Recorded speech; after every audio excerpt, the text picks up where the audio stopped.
1 Samuel chapitre 25 verset 18.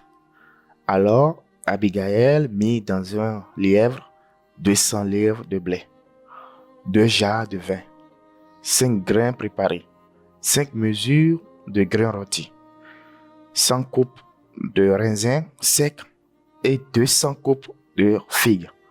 Et elle chargea tout sur les ânes. Le mari d'Abigail était brusque, intempérant et égoïste. Et il a ignoré la demande de David. Mais l'un des serviteurs dit à Abigail, femme de Nabal, David a envoyé des messagers du désert pour saluer notre maître.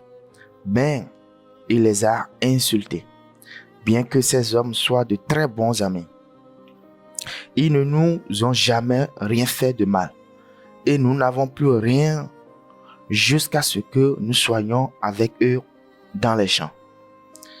Ils nous servent de mur, nuit et jour, chaque jour où nous avons retenu notre souffle avec eux. Maintenant donc, réfléchissez et sachez ce que vous devez faire, car le mal est décidé contre notre maître et contre toute sa maison, car c'est un homme de très mauvais caractère qui ne peut parler à personne. Dans les nouvelles qui viennent de ce produit, Abigail pense à réparer les dommages causés par son mari et préparer une grande garde pour calmer le désir de justice de David. Ce serviteur doit avoir de l'intelligence et un esprit libéral.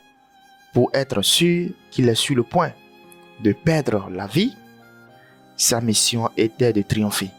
Elle a sauvé le gouffre du danger qui l'a attrapé. Une femme sage, entre autres qualités.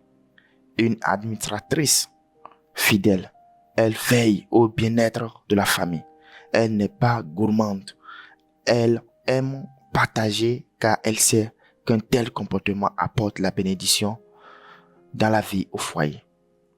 Par nature, nous sommes égoïstes et humbles.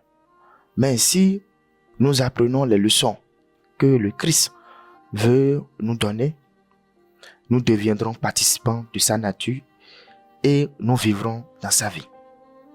David s'enfuit vers Saül sur le peuple qui l'accompagnait, était nombreux et manquait de provisions. La crise était fatale. Il avait besoin d'aide. Il n'a rien demandé. Il a également demandé à son peuple, ceux qui ont de la compassion pour les malheureux, les oiseaux, les caisses, les affligés, les chagrins, les orphelins et les nécessités sont représentés par le Christ comme les gardiens des commandements qui protègent la vie éternelle.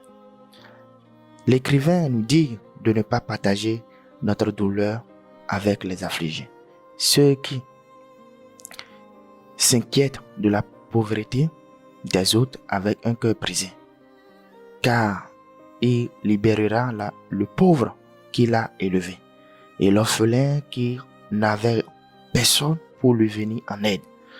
La bénédiction de celui qui a passé est placée sur moi et j'en ai profité.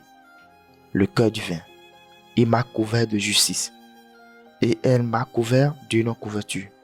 J'ai les yeux des oiseaux et les pieds des boîtes. Il était un père pour la nécessité et il m'expliquait avec un sourire la cause que je ne comprenais pas. Prions, Dieu éternel, libère-nous de l'égoïsme. Aide-nous à avoir de la considération pour ceux qui souffrent. Ne les abandonne pas, car c'est une chose grande.